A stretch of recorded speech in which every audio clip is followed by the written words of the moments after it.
بسم اللہ الرحمن الرحیم۔ اللہ کے نام سے شروع جو نہایت مہربان ہمیشہ رحم فرمانے والا ہے۔ ہمارا آج کا سبق سورۃ الزمر کا تعارف ہے۔ یہ سورت مکی زندگی کے ابتدائی دور میں نازل ہوئی تھی اور اس میں مشرکین کے مختلف باطل عقیدوں کی تردید فرمائی گئی ہے۔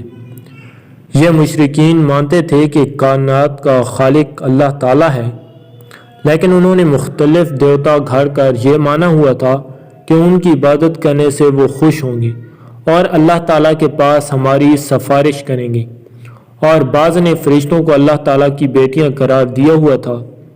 اس صورت میں ان مختلف عقائد کی تردید کر کے انہیں توحید کی دعوت دی گئی ہے۔ یہ وہ دور ہے جب مسلمانوں کو مشرکین کے ہاتھوں بدترین اذیتوں کا سامنا کرنا پڑ رہا تھا۔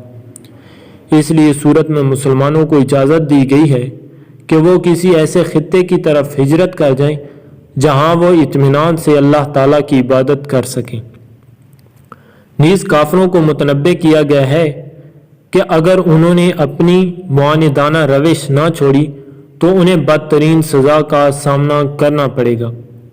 سورت کے آخر میں نقشہ کھینچا گیا ہے کہ آخرت میں کافر کس طرح گروہوں کی شکل میں دوزخ تک لے جائے جائیں گے اور مسلمانوں کو کس طرح گروہوں کی شکل میں جنت کی طرف لے جایا جائے گا۔